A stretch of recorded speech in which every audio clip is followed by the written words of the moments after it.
जब इंडिया में ये अवेयरनेस पैदा की गई, ये ट्रेंड चलाए गए और ये कहा गया कि इस मर्तबा चाइना की जो प्रोडक्ट्स हैं उसका बाइकआउट करना है, तो चाइना को जो लॉस हुआ है कि तकरीबन 50,000 करोड़ 50,000 करोड़ का लॉस हुआ इस मर्तबा चाइना को। लेकिन अभी जो फिगर आई है वो कि पिछले 10 साल के इस दिवाली ने रिकॉर्ड तोड़ दिया इंडिया की इस एंटी चाइना इकोनॉमिक पॉलिसी की वजह से कि जो उसकी प्रोडक्ट्स हैं वे इस मर्तबा बाय नहीं की गई। इस साल 1,25,000 करोड़ का बिजनेस हुआ है इंडिया में, और जिसमें से 25,000 करोड़ सिर्फ दिल्ली में। तो चाइना जैसा कंट्री जो कि उसका जो है वो दुश्मन समझा जाता है, वो भी उसके सामने घुटने टेकने पर इंडिया के सामने मजबूर हो जाता है और कहता है कि प्लीज आप इस चीज को रिकंसिडर कीजिए, आप जो बाइकआउट कर रहे हैं हमारी प्रोडक्ट्स का वो मत कीजिए। क्योंकि मेड इन इंडिया थे, चाइनीज प्रोडक्ट्स इस बार ज्यादा नहीं बिके। साथ में इंडियन इकोनॉमी ने अपने आप को एक बार दिखा दिया। आप दुनिया की बड़ी से बड़ी ताकत को घुटने टेकने पर कैसे मजबूर कर सकते हैं। दूसरे कंट्रीज में जाकर भी आपको जो टैग मिलते हैं कपड़ों पर और मुख्तलिफ प्रोडक्ट्स पर, वो कहाँ के मिलते हैं? इंडिया का टैग नजर आता है आपको वहां पर। अमेरिका में, यूरोप में आपको इंडिया के टैग के जो है गारमेंट्स नजर आएंगे। किसी भी मुल्क की ये हैसियत नहीं आज की डेट में कि हिंदुस्तान को कुर्बानी का बकरा बना सके। ये तो आप पहले समझ लीजिए। हिंदुस्तान आंख में आंख मिलाकर अमेरिका में सबके साथ था।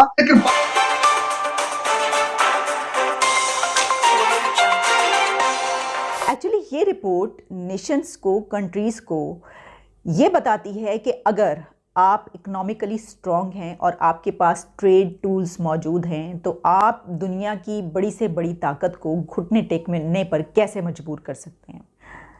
आपके सामने मैं एक रिपोर्ट रख रही हूँ जो कि चाइना और इंडिया के बीच है।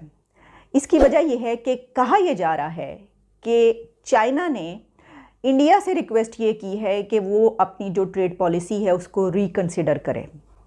globaltimes.cn जो कि चाइना का ऑनलाइन टैबलॉइड है, वहाँ पर एक आर्टिकल पब्लिश हुआ है जिसमें चाइना ने ये रिक्वेस्ट की है इंडिया से कि time for new Delhi to reconsider its anti China economic policy.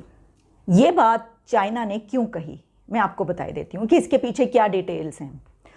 इसकी वजह यह है कि इस मर्तबा दिवाली पर इंडिया में एक ये ख्याल पाया जाता था, एक ये सोच थी कि क्योंकि हम देखते रहे कि पिछले कुछ अरसे में चाइना और इंडिया के ताल्लुकात कैसे रहे, काफ़ी कशीदगी रही और काफ़ी ख़राब हालात रहे, तो इस वजह से वहाँ पर ये सोचा गया, ट्रेंड चलाया गया, ये अवेयरनेस पैदा की गई कि चाइना की प्रोडक्ट्स का इस दफ़ा बाइकआउट करना है। अब आप जानते हैं कि पूरी दुनिया में कोई भी फेस्टिवल जब होता है, चाहे वो ईद हो, दिवाली हो, होली हो, क्रिसमस हो, न्यू ईयर हो, तो उस वक्त उस कंट्री के जो लोग हैं वो भरपूर तरीके से अपना ख़रीदारी करते हैं और जिस कंट्री की जाहिर है कि वो चीज़ें ख़रीदते हैं उसको बहुत ज़्यादा फ़ायदा पहुंचता है।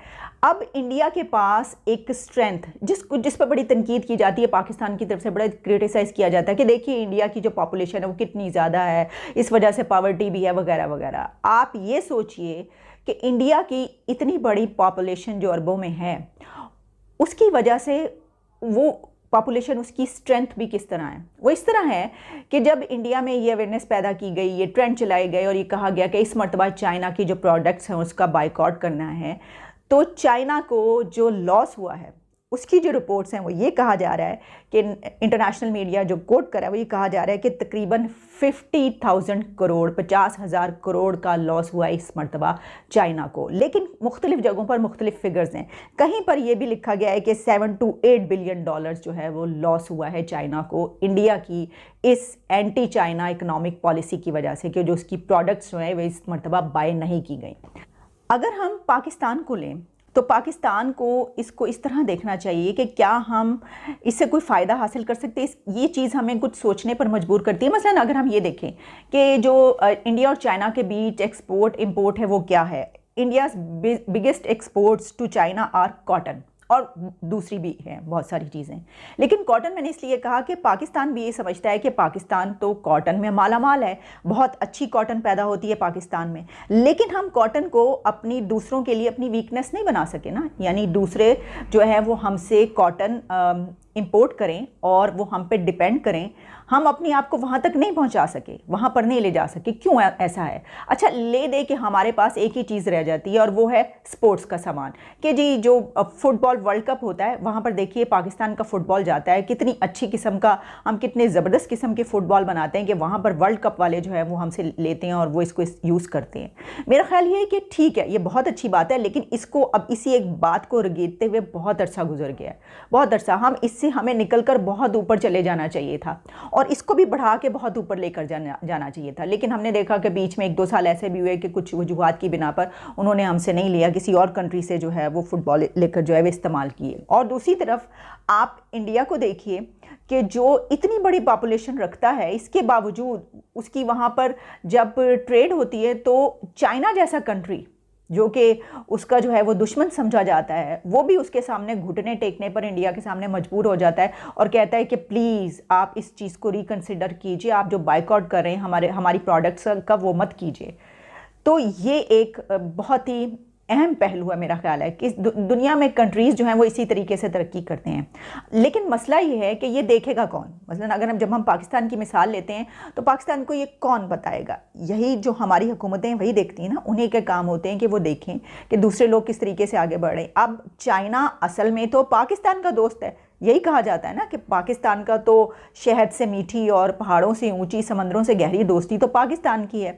तो होना तो ये चाहिए था कि चाइना पाकिस्तान को इस तरीके से फ़ायदा पहुंचाता कि यहाँ की प्रोडक्ट्स जो हैं वो ख़रीदता और इस वजह से पाकिस्तान की इकॉनमी जो है वो स्ट्रेंथन होती। लेकिन ऐसा नहीं है।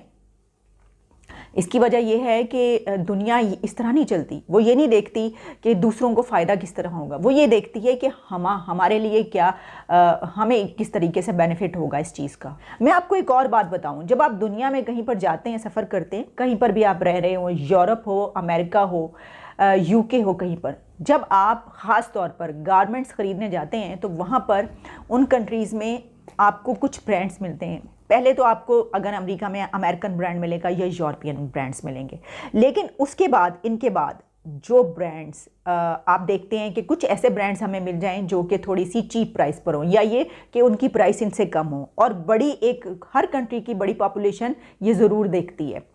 तो वो क्या करते हैं कि उस वक्त जब वो ब्रांड्स देखते हैं वहाँ पर उन मुल्कों में, तो वो किन मुल्कों के ब्रांड्स होते हैं? वहाँ पर इंडिया, इसके अलावा चाइना, इंडोनेशिया और कहीं कहीं पर मलाइशिया। तो दूसरे कंट्रीज़ में जाकर भी आपको जो टैग मिलते हैं कपड़ों पर और मुख्तलिफ प्रोडक्ट्स पर, वो कहाँ के मिलते हैं? इंडिया का टैग नज़र आता है आपको वहाँ पर। अमेरिका में, यूरोप में आपको इंडिया के टैग के जो हैं गारमेंट्स नज़र आएंगे।